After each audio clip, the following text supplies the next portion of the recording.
Good morning, comrades. It is Monday, the 17th of May, 2021.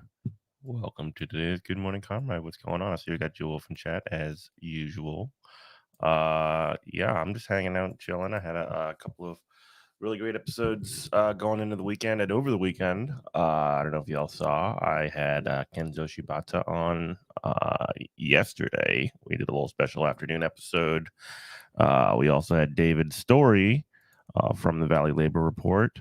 And last week we had Brendan O'Connor from Strike Wave. I wrote a great article called "When the Party's Over." Check out some of these interviews. They're definitely worth your time. It's really a lot of it's a lot of it's good content, and it's not easy always getting those things together. I got a couple good ones coming up too. Rob Larson, friend of the show, former guest. He is a professor up in Washington of economics, actually, funnily enough. I've reached out to him. He said that he's interested in coming on the show to talk a little bit about Bill Gates and philanthropy.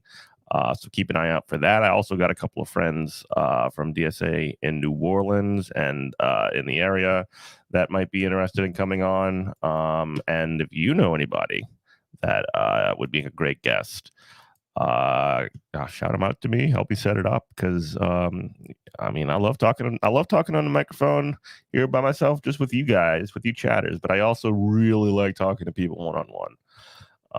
But yeah, let me know what's up if you have anybody in mind. Hit me up on Discord, hit me up on Twitter, hit me up wherever we can make it work. So anyway, today I wanted to kind of bring us back up to speed a little bit on what's going on in Gaza. I mean, that seems to be, like, for me at least, it's where my brain is at most of the time these days. And over the weekend, the Israeli military, the IDF, bombed a building with press in it, with the AP and Al Jazeera offices. And let's take a look at that. So Gaza Tower housing Al Jazeera office destroyed by an Israeli airstrike. Good morning, Ginny. Israel warned residents of the building, which also housed residential apartments and the AP bureau, to evacuate an hour before the air raid. So, hey, folks that live here, if you live in this building, you have an hour to get your stuff and get out of here. So before we destroy your home and your offices and all these things, because we hear that there might be terrorists, or there might be Hamas agents or something that are there. That's really awesome. Let's read on. So look, there's the building collapsing. A building that housed international media offices, including Al Jazeera's in the Gaza Strip, has been hit by an Israeli air raid that demolished the structure. So this is attacking, like, literally, not only is it attacking, like, people's homes, like I mentioned, apparently they had residential units in this building, but it's also an attack on press, right? It's attack on the media. It's attack on, like, literally, I'm reading an Al Jazeera article about the Al Jazeera building being bombed. It was not immediately clear if there were casualties in Saturday's attack. Live Al Jazeera video showed the 11-story Al Jalal building, which also houses several residences and other offices, crashing to the ground after being bombed as dust and debris flew into the air. Oh my God. Let me pull up.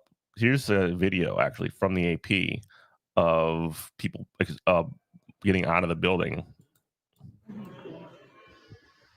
before it was bombed.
It's just them getting ready to get out of there.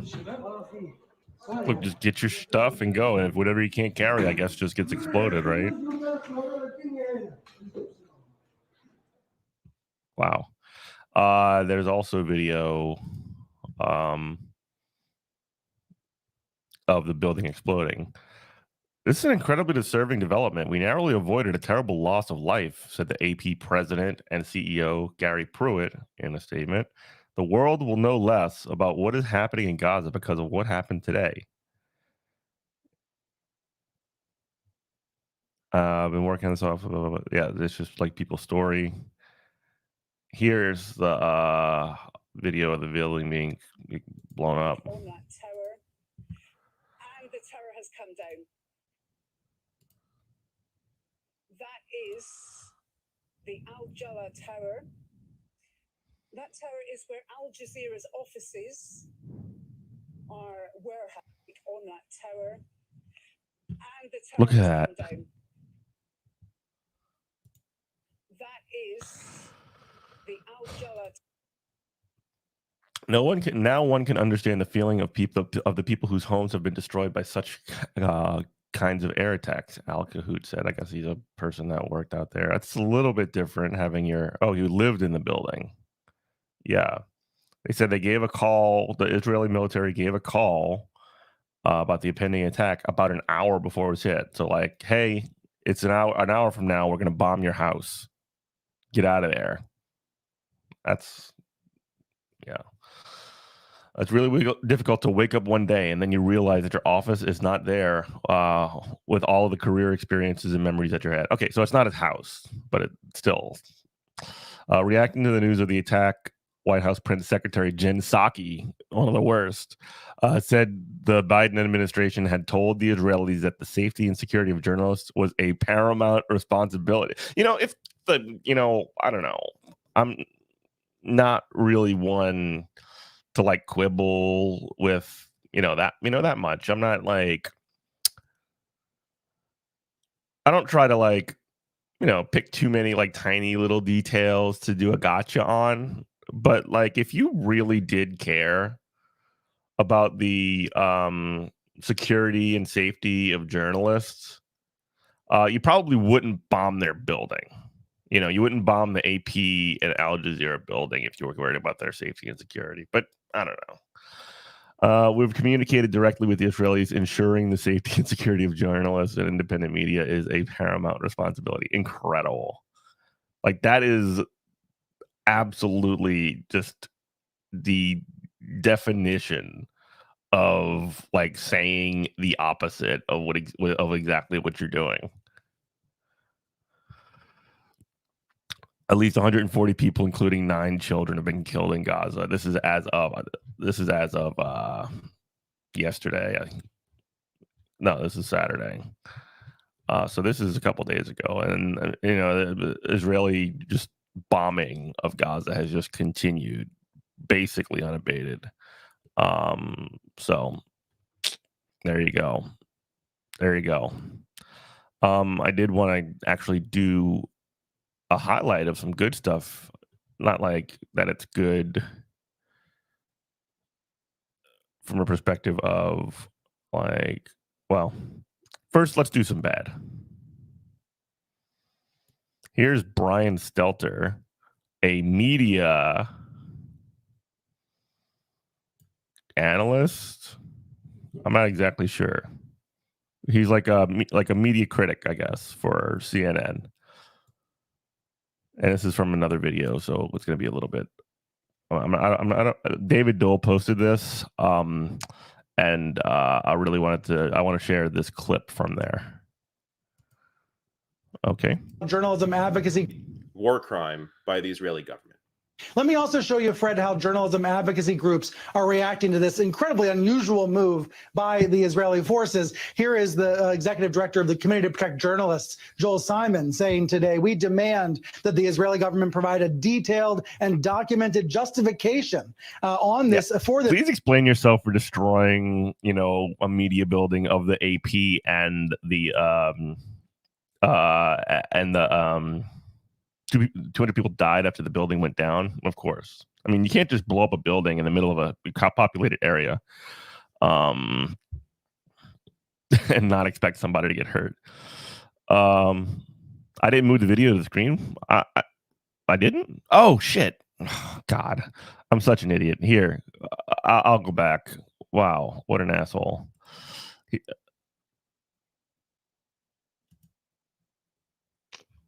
Sometimes I just get on my bullshit. Here's the building exploding. On that tower, and the tower has come down. Look at that. That is. Also, it's very strange to hear an Al Jazeera reporter reporting on her own office building, for the company that she works at, being exploded as well. I couldn't imagine that. I mean, that is weird, right? You got to see my beautiful. It couldn't have been that bad then. So here's Brian Stelter, talking about what were the Israelis supposed to do? Not bomb the AP building? This attack, given the possible violation of international humanitarian law. I think the obvious question that comes to mind is, what were the Israelis supposed to do? If they are sure, if they had intelligence that can be vetted, that Hamas was using these news bureaus as a shield, as a hiding place, what were the Israelis supposed to do? Maybe that's really very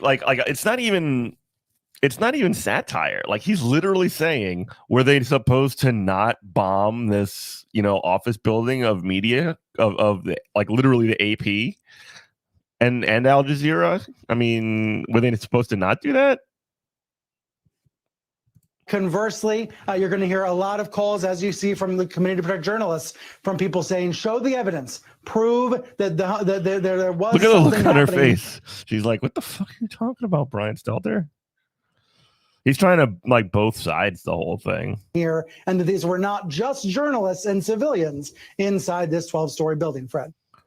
Unbelievable. So there's that. And then there was a good video, actually, that I appreciated from Ali Velshi, who is a reporter. He's a news commentary. He does a lot of business type stuff, I find. But here's a good clip of him talking about the situation in Palestine. Third-class citizens in the nation of their birth. The idea that Palestinians are at best third-class citizens in the nation of their birth. The idea that it's even remotely controversial to call what Israel has imposed on Palestinians a form of apartheid is laughable. One look at a current map of Israel, Gaza, and the occupied territories conjures up only one other example: apartheid-era South Africa. The Israeli government, on an ongoing basis, declares parcels of land on which Palestinians live to be either of military or archaeological importance, causing residents to be evicted. Sometimes there's a court case, and almost always the Palestinians lose.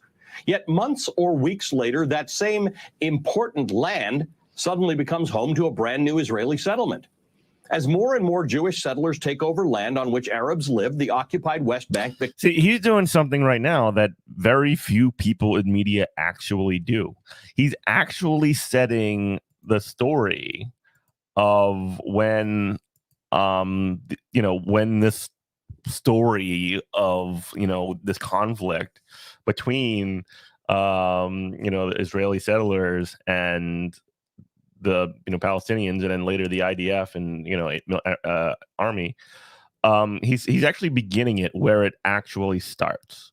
So the chain of events is usually, or almost always, there's a section of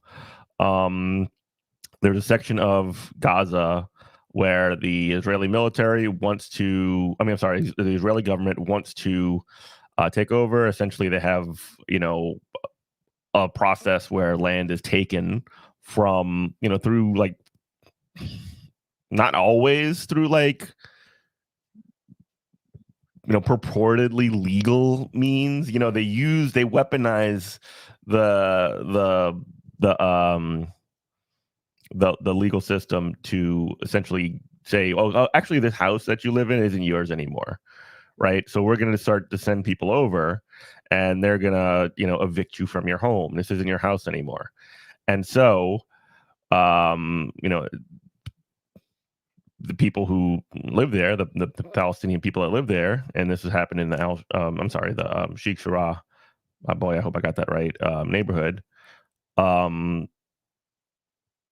This time, not always. There's always a different one.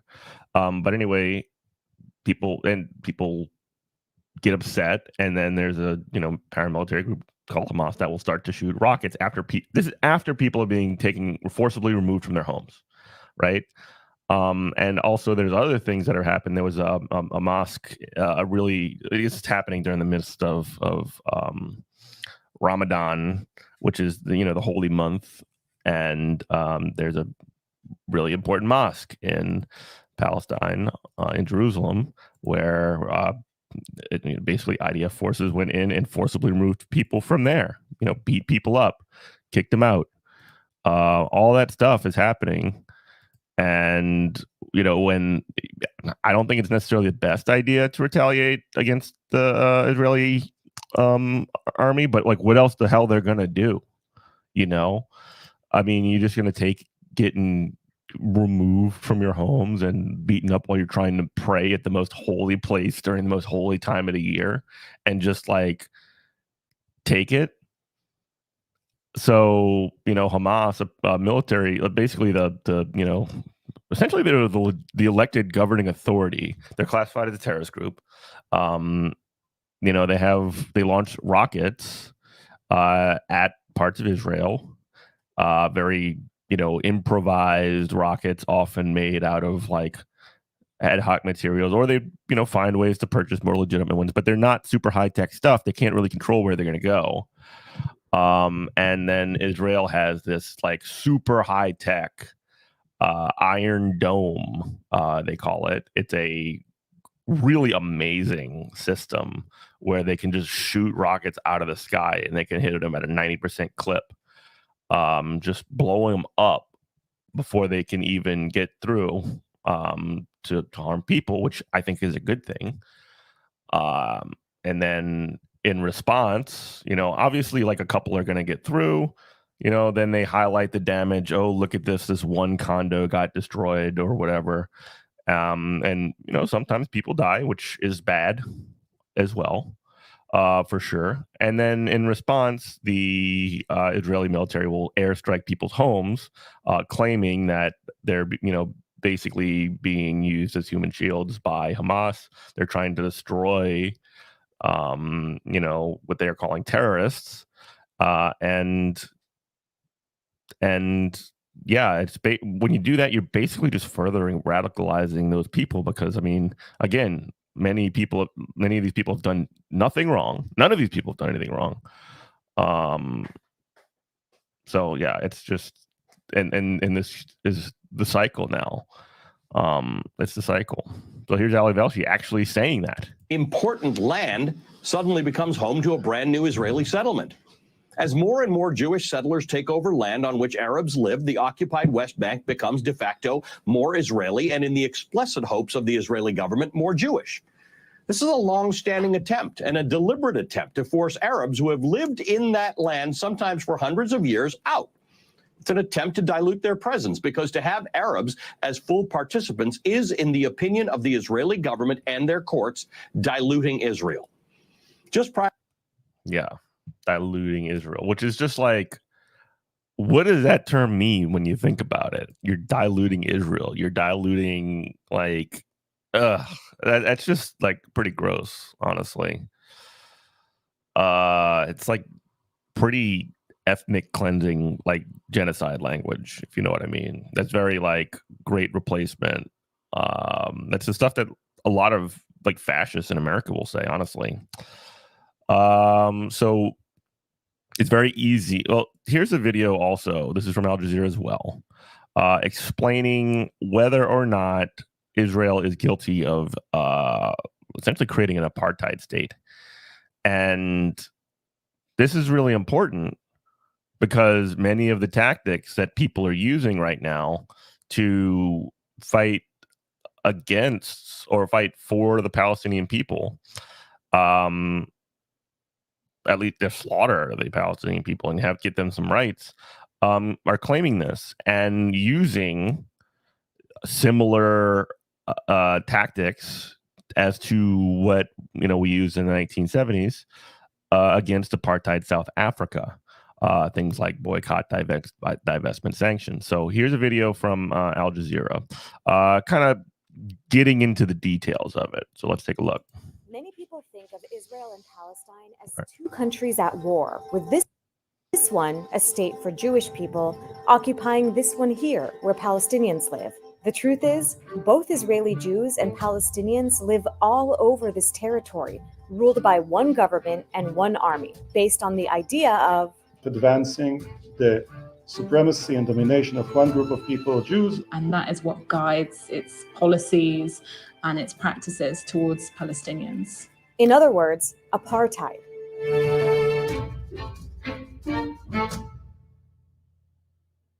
Apartheid is a loaded word tied to the racist South African regime of white minority rule. But although the word comes from there, apartheid isn't just a description of what happened in South Africa.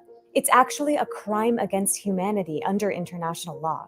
In 2021, Human Rights Watch accused Israel of carrying out apartheid.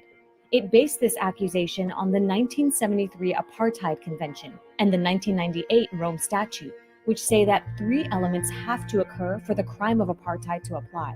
They are an intent by one group to dominate the other, systematic oppression by one racial group over another, and one or more inhumane acts, like denying people the right to leave and to return to their country, expropriation of landed property, and the creation of separate reserves and ghettos. So let's see if any of these apply to Israel's rule over Palestinians. About half of the people that live here under Israel's rule are Palestinian, and the other half are Jews, like myself. For those 7 million Israeli Jews, almost the entire land is one space. Whether they're here, or here, they have the same rights, privileges, and legal status. They can move freely, vote in the same elections, and live under the same laws. The boundaries are invisible to them. But for the 7 million Palestinians, the boundaries are very visible. Whereas this is essentially one space for Israelis, Palestinians have been divided into 4 areas. Each area gets a different colored ID card issued by Israel, and your life and rights are determined by that ID card. In Gaza, Palestinians have no freedom of movement and are under a complete Israeli blockade. Israel no longer has soldiers inside Gaza, but it controls every aspect of life from the outside. People in Gaza have no civil or political rights. They've got no say in the Israeli government that controls them. Palestinians in the West Bank also have very limited freedom of movement, with their population divided into 165 disconnected cantons. cut off by Israeli military checkpoints, walls, settlements, and other infrastructure. They also have no civil or political rights in Israel. In East Jerusalem, Palestinians generally have more freedom to move, but Israel can take away their right to live in the city. They can't vote in Israeli elections, and Israel also bars them from taking part in Palestinian politics. Palestinians who are citizens of Israel can travel relatively freely, but they face restrictions on where they can live. They can vote in Israeli elections, but face legalized discrimination. Yara Hawari is a Palestinian with Israeli citizenship. This ID system, it penetrates, all areas of life, where you live, where you study, what you work, etc. Even the more intimate areas of life, such as who you marry. That's because for the most part, a Palestinian can't pass on their ID status to their spouse. And this has huge implications on where they can live. Many indeed actually end up leaving and choosing to live abroad because it is that difficult. On rare occasions, Palestinians are able to change their ID, but only in one direction. So, for instance, if a Palestinian from East Jerusalem moves somewhere else inside the West Bank, they could lose their residency in East Jerusalem. And Israel, since it's considered that a downgrade, then that's a direction that would be feasible. And further down the line, again, from Israel's perspective, if West Bankers... Yeah, that sounds like you do have multiple classes of citizen, doesn't it? So that's one check for this being possible apartheid. Move to the Gaza Strip, then that's a direction that Israel will accept, but not in the opposite direction. So while Palestinians are granted different rights based on their IDs, nowhere do those rights match those of Israeli Jews. Looks like we can check off at least one of the elements required for apartheid to apply. When Israel was founded in 1948, 700,000 Palestinians had fled or been forced out. The result was that the new state had a Jewish majority. To maintain that majority, Israel has never allowed the refugees to return. The Palestinians who remained were given Israeli citizenship, although they were kept under strict military rule for 19 years. But in 1967, when Israel occupied which is why one of the demands is the right to return. More lands, including Gaza, the West Bank, and East Jerusalem, it faced a problem. It wanted the land, but didn't want the Palestinians on that land. So it's refused to extend citizenship to the rest of the Palestinians under its control, while keeping them under military rule ever since. To further control the ratio of Palestinians to Israeli Jews, Israel still bans Palestinian refugees and their descendants from moving into any of the territories it controls, while encouraging any Jewish person anywhere in the world to immigrate to Israel, even if they've never set foot there before. In Jerusalem, the Israeli authorities actually have a population target: 60% Jews to 40% Palestinians. Jesus. Palestinians in Jerusalem are only granted a permanent residency permit, even if they've been living in the city since before Israel was founded. About 350,000 Palestinians are in that status, and which is Orwellian, the way it's defined, because the only thing permanent in permanent residency is that it can actually always be taken away. These permits can be revoked if a Palestinian moves out of the city, but Jewish Israelis living in Jerusalem never lose residency, even if they move to the other side of the world. This discrimination has been enshrined in Israeli law. The 2018 nation-state law says that Israel is the nation-state of the Jewish people, and that the right to national self-determination in the state of Israel is unique to the Jewish people. That means that even Palestinians with Israeli citizenship aren't considered equal to Jews with Israeli citizenship.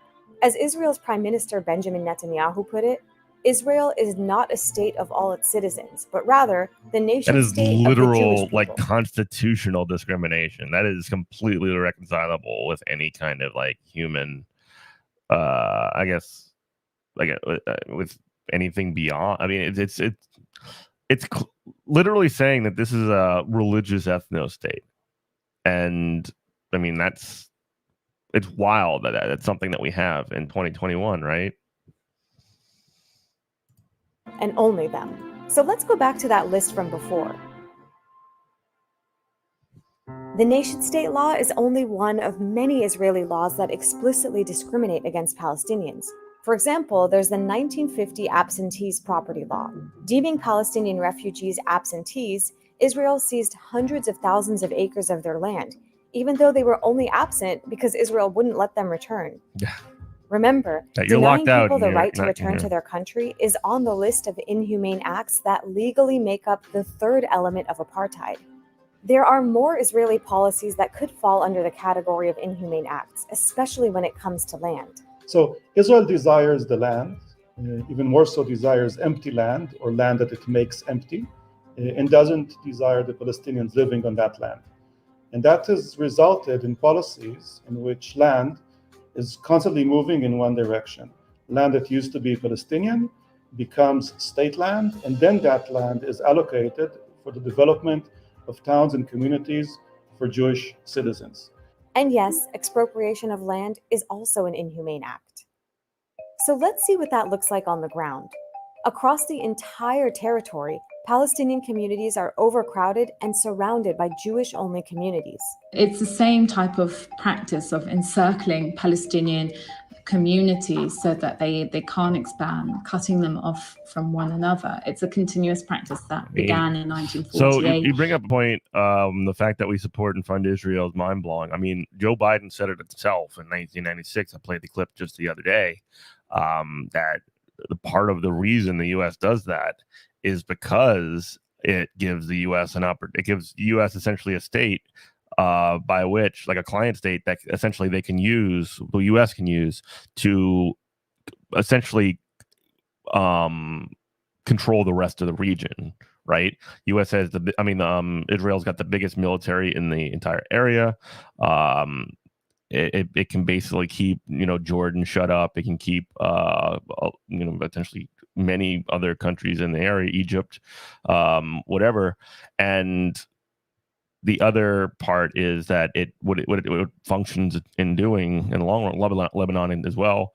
What it ends up doing is essentially shuts everybody up and isolates Iran in a real serious way. And was expanded to the West Bank in 1967. The Israeli state prioritizes Jewish development in places where it wants to restrict the growth of Palestinian communities, with the government keen to Judaize areas like the Galilee and the Negev. Israeli politicians frequently use that term to Judaize an area, in other words, to ensure Israeli Jewish dominance in a particular area, where the government has a concern over the Palestinian demography. And in any other context, this would be condemned as, gross ethnic engineering. It's in its basic laws, which is essentially the Israeli constitution. The land is deemed for the Jewish people, not the Israeli people, but the Jewish people. In fact, only 3% of the land inside Israel's 1948 borders is allocated for its Palestinian citizens. Meanwhile, hundreds of new communities have been built for its Jewish citizens, many on the ruins of destroyed Palestinian villages. Plus, there's the 200 illegal Jewish settlements that have been built across the West Bank as well. At the same time, thousands of Palestinian homes have been demolished or are under threat of demolition, having been built without permits because Israel rejects most Palestinian building applications. Meanwhile, in the Negev desert, the Israeli government wants to maximize the land available for Jewish development. So it has tried to force Palestinian Bedouin citizens into small townships It's literally by demolishing just their genocide. homes and not allowing them to connect to the water and power grids. One village, El Araqib, has been demolished more than 180 times. Now, just across the Green Line, a similar struggle is taking place in the village of Susia, which is in the West Bank, just south of Hebron. And it too has faced a series of mass demolitions by authorities in an attempt to establish Israeli Jewish control over the area. Looks like we can check off another one of the criteria for apartheid. Israel has total control of this entire territory. Even in Gaza and the West Bank, which have some limited autonomous Palestinian administration in place, Israel controls the borders, trade, resources, water, electricity, the airspace, the electromagnetic spectrum, the population registry, and more. Accusing a government of carrying out a crime against humanity like apartheid is no simple matter.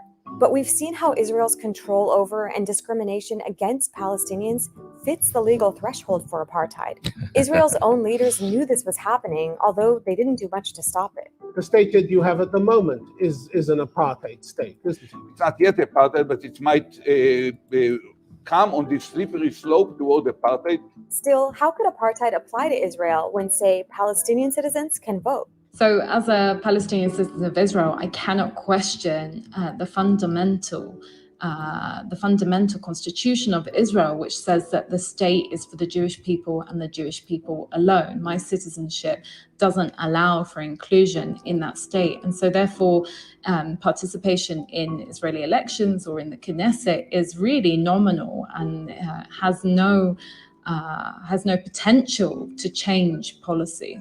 Another argument against the accusation of apartheid is that the occupation is only temporary, and when it ends, Palestinians will rule themselves.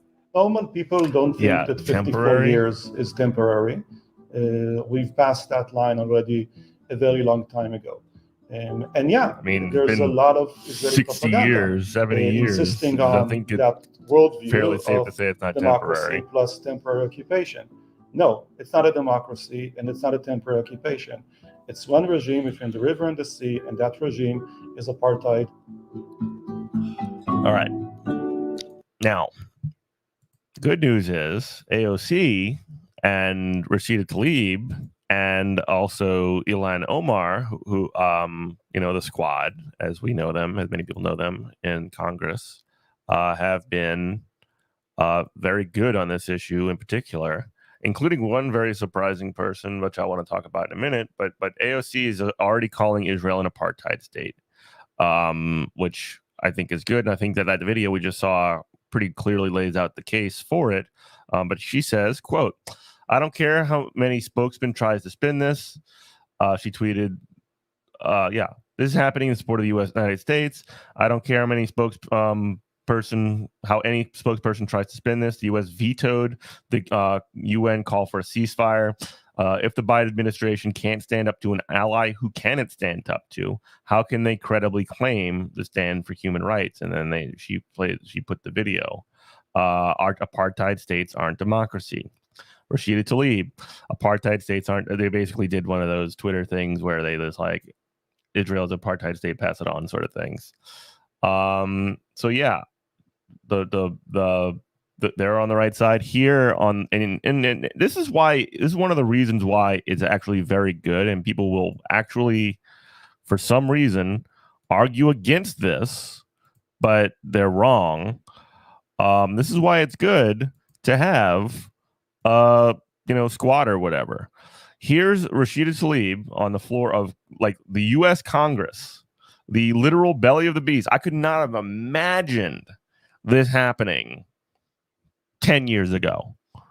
I remember in 2014, this was going on again in a different part of Palestine. Israel was slaughtering civilians, doing the settlements, all the other stuff. And I was traveling at the time, and I was in Boston, and there was huge Zionist marches, just sort of like showing support for Israel, murdering children and all the other stuff. I don't see that as much this time. I mean, it's probably somewhere there, but there definitely, for sure, weren't multiple members of Congress on the floor talking about who are literally Palestinian themselves. By the way, in Rashida's case, wearing the keffiyeh and talking about the horrors that are happening to the Palestinian people. And my mere existence has disrupted the status quo. I am so personal for me. I am a reminder to colleagues that Palestinians do indeed exist, that we are human, that we are allowed to dream. We are mothers, daughters, granddaughters. We are justice seekers and are unapologetically about our fight against oppressions of all forms. And colleagues, Palestinians aren't going anywhere no matter how much money you send to Israel's apartheid government. If we are to make good on our promises to support equal human rights for all, it is our duty to end the apartheid system that for decades has subjected Palestinians to inhumane treatment and racism. Reducing Palestinians to live in utter fear and terror of losing a child, being indefinitely detained or killed because of who they are, and the unequal rights and protections they have under Israeli law. It must end. One of Israel's most prominent human rights organizations, B'Tselem, has declared Israel an apartheid state. Human Rights Watch recently recognized it too. This is what Palestinians living under Israel's oppression have been telling us for decades. I have been told by some of my colleagues who dispute the truth about segregation, racism, and violence in Israel towards Palestinians that I need to know the history. What they mean, unintentionally or not, is that Palestinians do not have the right to tell the truth about what happened to them during the founding of Israel. They are, in effect, they erase the truth about ethnic cleansing of Palestinians in Israel, that some refer to as the Nakba, our catastrophe. As Palestinians talk about our history, know that many of my Black neighbors, indigenous communities, may not know what we mean by Nakba, but they do understand what it means to be killed, expelled from your home, land, made homeless, and stripped of your human rights. My ancestors and current family in Palestine deserve the world to hear their history without obstruction. They have a right to be able to explain to the world that they are still suffering, still being dispossessed, still being killed as the world watches and does nothing. As Peter Beinart, an American of Jewish faith, writes, quote, "When you tell a people to forget its past, you are not proposing peace. You are proposing extinction. The Palestinian story is that of being made a refugee on the lands you called home. We cannot have an honest conversation about U.S. military support for the Israeli government today without acknowledging that for Palestinians, the catastrophe of displacement and dehumanization in their homeland has been ongoing since 1948. To read the statements from President Biden, Secretary Blinken, General Austin, and leaders of both parties, you'd hardly know Palestinians existed at all. There has been no recognition of the attack on Palestinian families being ripped from their homes in East Jerusalem right now, or home demolitions. No mention of children being detained or murdered. No recognition of a sustained campaign of harassment and terror by Israeli police against worshipers, kneeling down and praying and celebrating their holiest days in one of their holiest places. No mention of Al-Aqsa being surrounded by violence, tear gas, smoke, while people pray. Can my colleagues imagine if it was their place of worship filled with tear gas? Could you pray as stun grenades were tossed into your holiest place? Above all, there has been absolutely no recognition of Palestinian humanity. If our own State Department can't even bring itself to acknowledge the killing of Palestinian children is wrong, well, I will say it for the millions of Americans who stand with me against the killing of innocent children, no matter their ethnicity or faith. I weep for all the lives lost under the unbearable status quo, every single one, no matter their faith, their background. We all deserve freedom, liberty, peace, and justice, and it should never be denied because of our faith or ethnic background. No child, Palestinian or Israeli, whoever they are, should ever have to worry that death will rain from the sky. How many of my colleagues are willing to say the same, to stand for Palestinian human rights as they do for Israelis? There is a crushing dehumanization to how we talk about this terrible violence. The New York Post reported the Palestinian death roll toll as Israeli casualties. ABC says that Israelis are, quote, killed, while Palestinians simply, quote, die, as if by magic. That's a really interesting point that she brings up. Good morning, Trey. She brings up that point, and many of the ways that things are reported in mainstream press is that the sort of Hamas and Palestinians more broadly are always framed as like terrorists and the aggressor, and the way that it's reported is that Israeli citizens, when they, there's significantly fewer deaths, to be clear, and that's a good thing, but of them, but they're framing the language is that they're killed, and when Palestinian civilians, when they are killed by Israeli airstrikes, it is their passive frame as they die, like anything could have happened to kill them. It's really, really, really weird. As if they were never human to begin with. Help me understand the math. How many Palestinians have to die for their lives to matter? Life under apartheid strips Palestinians of their human dignity. How would you feel if you had to go through dehumanizing checkpoints 2 blocks from your own home to go to the doctor or travel across your own land? How would you feel if you had to do it while pregnant in the scorching heat as soldiers with guns controlled your freedom? How would you feel it if you lived in Gaza, where your power and water might be out for days or weeks at a time, where you were cut off from your... Remember when people's power was out for like less than a week in Texas, and that was horrible, and it was terrible freezing conditions. This is weeks at a time. Power and water out. The outside world by inhumane military blockade. Meanwhile, Palestinians' rights to nonviolent resistance have been curtailed and even criminalized. Our party leaders have spoken forcefully against BDS, calling its proponents anti-Semitic, despite the same tactics being critical to ending the South African apartheid mere decades ago. What we are telling Palestinians fighting apartheid is the same thing being told to my Black neighbors and Americans throughout that are fighting against police brutality here. There is no form of acceptable resistance to state violence. As long as the message from Washington is that our military support for Israel is unconditional, Netanyahu's extremism, right-wing government will continue to expand settlements, continue to demolish homes, and continue to make the prospects for peace impossible.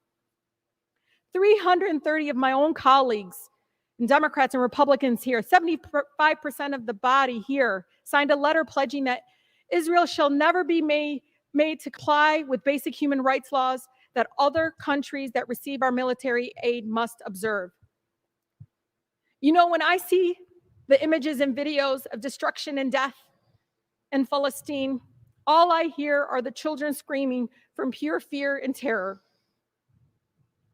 I want to read something a mother named Iman in Gaza wrote 2 days ago.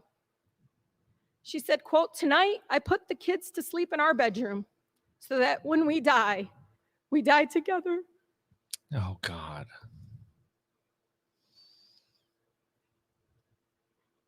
And no one would live to mourn the loss of another one. The statement broke me a little more because of my country's policies and funding will deny this mother's right to see her own children live without fear and to grow old without painful trauma and violence. We must condition aid to Israel on compliance with international human rights and end the apartheid. We must, with no hesitation, demand that our country recognize the unconditional support. You say that she's trying to appeal to people in the room. I think she's trying. I mean, she knows that this is on television. She knows that people can share this. She knows that, like, she's sharp. She knows what's going on, and she's appealing to more than just people in the room. Yeah, I agree with you, Trey. It's really brutal. Like watching people, specifically on Facebook, I'm almost like I'm saying this while on Facebook. Never, it's almost like you never want to go on Facebook. Support that Israel has enabled the erasure of Palestinian life and the denial of the rights of millions of refugees, and emboldens the apartheid policies that Human Rights Watch has detailed thoroughly in their recent report. I stand before you not only as a congresswoman for the beautiful 13 District Strong, but also as a proud daughter of Palestinian immigrants and the granddaughter of a loving Palestinian grandmother living in the occupied Palestine. You take that and you combine it with the fact that I was raised in one of the most beautiful, blackest cities in America, a city where movements for civil rights and social justice are birthed, the city of Detroit. So I can't stand here. I can't stand silent when injustice exists, where the truth is obscured.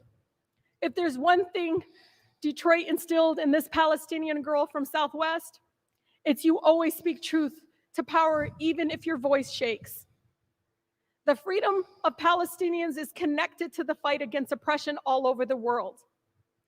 Lastly, to my city in Palestine, Ashanik, and Awakafana, I stand here because of you. Thank you. That was like so powerful. And like, I don't usually get into like the, you know, the speeches or whatever, like that's like West Wing stuff, you know, that doesn't work. But I do think that kind of an appeal to humanity broadly, like share that video. I'll drop a link to it. Share that video with people next time they start to tell you that, like, and there are others as well, but share that video next time somebody tries to give you some of that crap, or next time you see somebody, you know, sharing one of those, you know, throw the fucking Palestinians into the sea, actually genocide is good takes. Like, at least say it with your, like, these, and the other thing is that, like, people often, you know, only on Facebook, I guess, is where they'll actually come out and like rip the mask off and say it, because most of the time in person they'll just sort of like, oh well, doesn't Israel have a right to defend itself or whatever, which, like, okay, don't Palestinians have the right to defend their homes? Don't, you know, and I mean, do you really want to go down that road? Because I mean, if you're saying that, you're essentially saying, like, just say it with your entire fucking chest. Just say that you don't give a shit about Palestinians, that you don't give a shit that they're getting murdered by what I think it was, you know, over 60, 70 Palestinians have been murdered in this entire process. You know, dozens of children. I mean, yeah, it's brutal. And so, you know, if that's what you mean when you're saying that, then just say it. Just wanted to get into one last point. Ilan Omar had a really great piece on this as well. I want to play a part of that, but I also Mr. want Speaker, to. I don't want to do all 10 minutes. As someone who has experienced war, I have deep understanding of the suffering that comes along with it. As a child, I lived through a violent civil war that destroyed my home, ripped my family apart from each other, and killed many of my family and friends.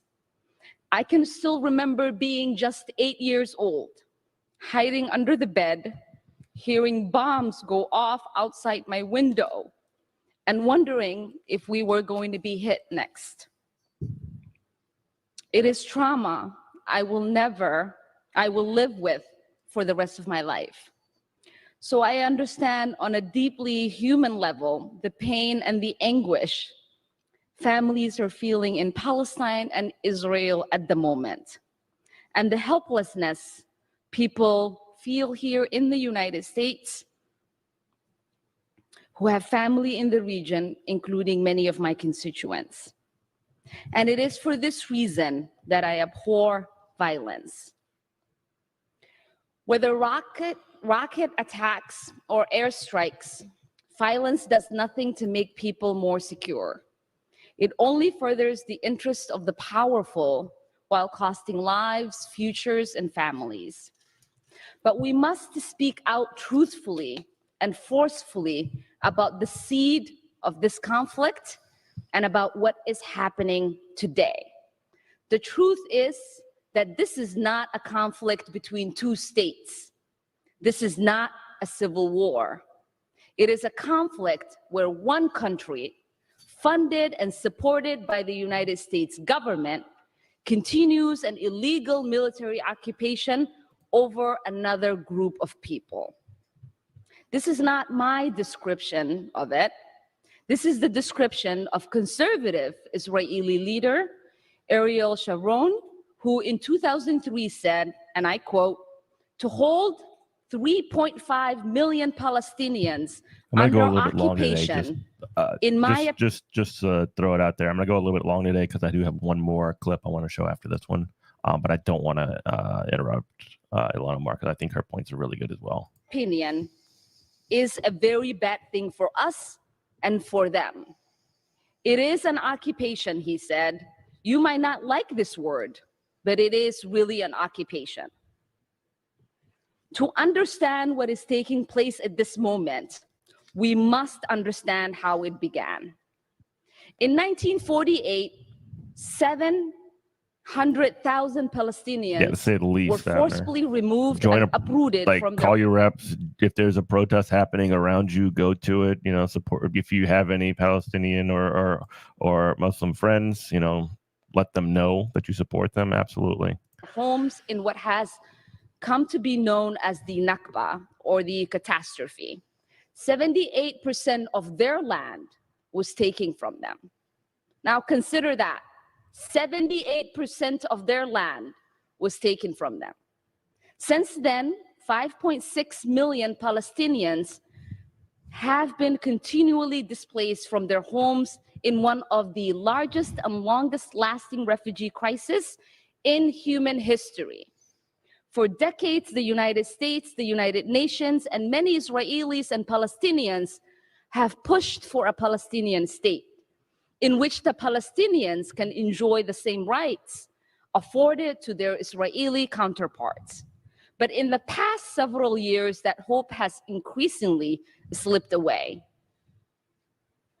The Israeli government and their far-right ethno-nationalist leader, Benjamin Netanyahu, has legally razed Palestinian ancestral homes, leveled entire neighborhoods, and violently suppressed any resistance.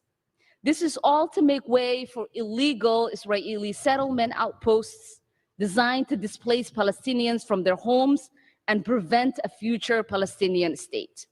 Since 1993, when the first Oslo Peace Accord was signed, illegal settlements have increased by nearly 400,000. And Netanyahu has made explicit his goal to annex much of the West Bank, home to over 3 million Palestinians. On top of that, Palestinian movement, speech, and economic activity are severely limited. Palestinians are not allowed to leave the Gaza Strip except in extreme cases. Medical shortage are rampant, and youth unemployment was already 40% before the pandemic hit. People who protest, including young children, are routinely shot by the IDF soldiers, often killed with no consequence in Israeli courts.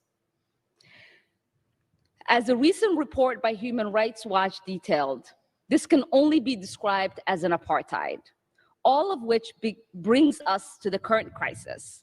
This week, Israeli authorities were planning more forced displacement in Sheikh Jarrah, a Palestinian neighborhood in East Jerusalem, home to Palestinian refugees who had already been displaced.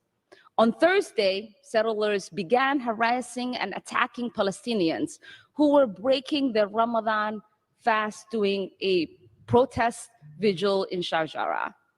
The deputy mayor of Jerusalem joined to mock Palestinians, saying to one protester, and I quote, "Did they take the bullet out of your ass?" Jesus. It is a petty. It didn't go here, pointing to his head. Then, on the last Friday of the holy month of Ramadan, Israeli military forces stormed Al-Aqsa Mosque, one of the holiest sites in Islam, firing stun grenades, tear gas, and rubber bullets. Over 300 people were injured, 200 of them were hospitalized. What happened next is well known. Hamas fired rockets into Israel, which has taken the lives of 6 Israelis. And the Israeli military launched airstrikes into Gaza, targeting civilian buildings, which have already killed 69 people, including 16 children. Let me be clear. Every single death in this conflict is a tragedy. Every rocket and bomb that targets civilians is a war crime. I feel the pain of every child who's forced to hide under their beds because they fear for their life, and every parent who deals with that anguish. And I wish we as a nation treated that pain equally. But right now we are not. And instead of condemning blatant crimes against humanity and human rights abuses, many members of Congress have instead fallen back on a blanketed statement defending Israel's airstrikes against civilians under the guise of self-defense, without even a mention of the children getting killed, much less what happened at Al-Aqsa or in Shirjara.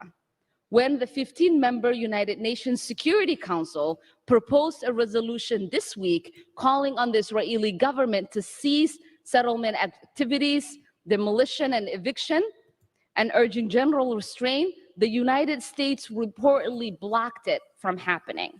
We are currently blocking the United Nations Security Council from calling on ceasefire. And to this day, we as members of Congress have not had yet a hearing or a briefing on this conflict, or gotten answers on whether our weaponry or money is being used to commit human rights abuses. So I must ask, when we defend Israeli citizens' right to peace and security, how can we at the same time ignore the 5 million Palestinians living under occupation? When we say that Israel has the right to self-defense, how can we ignore the home demolitions, settlement violence, and forced annexation of Palestinian land that is happening? And how can we say they themselves do not have the right to defend themselves? How can we pay lip service to a Palestinian state, yet do absolutely nothing to make that state a reality while the Israeli government we fund tries to make it impossible? I will end with this. Today is Eid, the final day of Ramadan, one of the joyous days in the Muslim calendar. And while I would rather be spending it with my family, I know there are families who are mourning the death of their children because of this. And I owe it to them to speak out on their behalf. So I am here today to stand for our common humanity, to say that every child deserves a life free of violence and oppression. Every child deserves advocates for their humanity, for their safety, and for their security. And it should not be controversial to say the same for Palestinian children. You say shame that there's only 4 of them, Ginny. But you know what? You know, 3, 4, 5, 4 years ago, there was 0. There was nobody. And now that there's a smart, like there is a growing sort of base of, you know, something of a, you know, I don't know if I would call it, you know, like I wouldn't call it anything near power, like powerful enough to be totally persuasive on, you know, changing policy yet. However, there is the development behind, like there is some energy behind, you know, pushing forward and something to build from. Like, again, the fact that they're showing leadership here, and this is kind of like what I want to turn, you know, this last little section into, is, yeah, we're going to need a bigger squad. Like, the fact that Ilan is out there and Rashida, and even, I mean,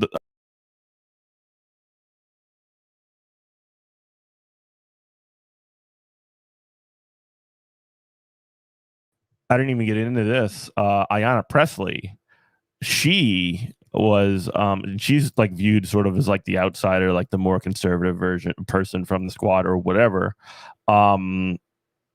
She gave a speech on the same lines, and she was viewed, like I was saying before, she was taking some money from some Zionist groups, some groups that were, you know, a little sketchy and made people a little bit nervous about her.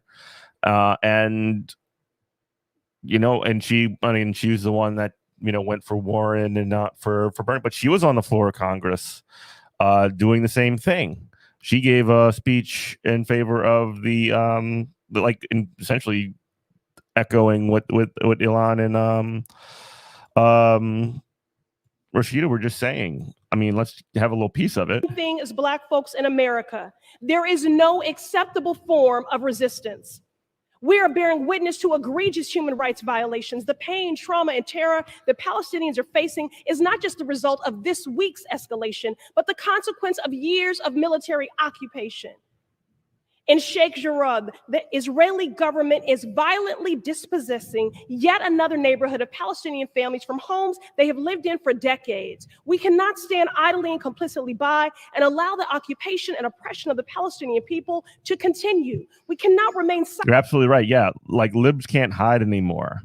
You're right. They are getting owned. Like I said earlier, like they would had a whole bunch of like support for Israel marches and things like that, which are essentially just like, well, fuck the Palestinians type marches. You don't see that in 2021.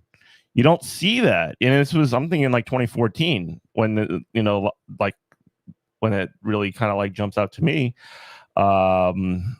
So, I mean, I think that we're in a significantly better place, and people like Ayanna Pressley, like I said, her politics is not my politics. She's, a little bit more conservative.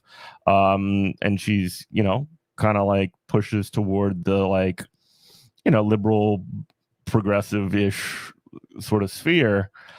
But she's somebody you can work with. And the fact that she's coming on side with this is like, I don't know how you can think that's not a great thing. Silent when our government sends $3.8 billion of military aid to Israel that is used to demolish Palestinian homes, imprison Palestinian children, and displace Palestinian it's going to families. take a while. A budget is a reflection of our values. I'm committed to ensuring that our government does not fund state violence in any form, anywhere. Many say the conditioning aid is not a phrase that I should utter here, but let me be clear. No matter the context, American government dollars always come with conditions. The question at hand is, should our taxpayer dollars create conditions for justice, healing, and repair? Or should those dollars create conditions for oppression and apartheid? Now, while I hold space for the storied history and unique lived experiences on the ground globally, there is a through line here. And whether we are talking about the militarization of our communities or weapons of war, the question is the same. If our budgets are a statement of our values, what do we value? Whose lives do we value? We have seen footage of Israeli and Palestinian children huddled fearfully while rockets blanket their homeland. No child should live in fear. No child should grow up in the midst of a conflict that robs them of a childhood, and Palestinian children do not have the same protections afforded to them. Without the U.S. exerting pressure on Israel to de-escalate the explosive situation in Jerusalem is igniting further violence, not just in the city, but beyond. It is clear there is a grave asymmetry of power here. Palestinians do not have a sovereign state and the protections that come with it. Following forceful violence against the Palestinians simply seeking to remain in their family. Yeah. So, I mean, like, I don't know, maybe I'm just addicted to hopium. Maybe I'm just like, kind of a sucker, and I'm sort of like bringing in, like I'm way out of my lane here, but like this is a slow progression in the right direction. There is a building of power and support specifically on the issue of Palestine, including and many other things. But I mean, again, nothing is ever going to be bad forever, especially if you're just going to like, I don't know. I don't see how negativity and sort of like thinking like the idea that things are so impossible to change is something that the people that are in power and don't want things to change want you to think, because if you don't think that things are possible to make better, then you're not going to bother. So I mean, maybe that's part of my addiction to hopium. Maybe that's me, explaining myself or like making excuses for myself or whatever. But like, I don't see how you can fix these problems, or how you can kind of like move forward with it if you don't have some kind of like belief that that a better world is possible. Because if you don't think a better world's possible, then you can essentially, nothing matters. What you do doesn't matter. And I just don't I don't think that way. Maybe I'm naive, but whatever. Anyway, you can listen to Good Morning Comrade every Monday through Friday, 8 a.m. Central Time. You can. I really want y'all to check out the interviews that I did over the weekend. The one with David is fantastic. That's probably going to be a radio episode. I just got to edit it down. Yeah, exactly. I mean, like, and like, I'm not even trying to be like, I think I'm pretty, realist and materialist. And like my sort of read specifically on this point is like, things have changed in the past. Things have gotten better from worse situations. And it wasn't because people were, posting on Facebook about it. I mean, like, obviously that's sort of a reflection of where people at, and like it's not wrong necessarily to post, even though you probably should log off and like go outside every now and then. But like, yeah, check out the interview that we did with Brendan last week. That's going to be on the radio too very soon. Kenzo Shibata, we talked with him about schools in Chicago and sort of like the push to get schools back open more generally. And we also talked a little bit about like 90s television and comedy. That was a lot of fun. Check out that one. That's on our YouTube channel. We're going to probably find a way to get that one out in other ways as well.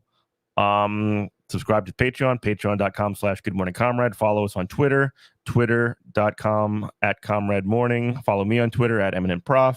Patreon.com/Good Morning Comrade. Please help us get to. Okay, so this part, I'm trying to think of some goals that we can set. I'm thinking if we get to 25 patrons, I'll do something on stream, but I don't know what it is. I could, I don't know.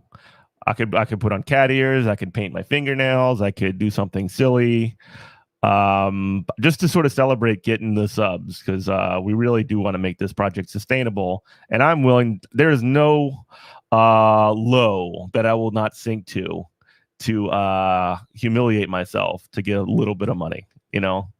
So let me know what would be some good ideas for that. And yeah. I'm gonna go ahead and end the stream. Y'all should go check out Above It All. Andrea, our friend, has been covering the protests of Andrew Brown, the murder of Andrew Brown by police in North Carolina, Elizabeth City. She has been on the ground every single day, providing live coverage. Well, not live coverage, but like, retrospective coverage of the day before on her show Above It All, Cyber Demon 531 on YouTube. Go check her out. Thank you, everybody. Love you. Bye-bye.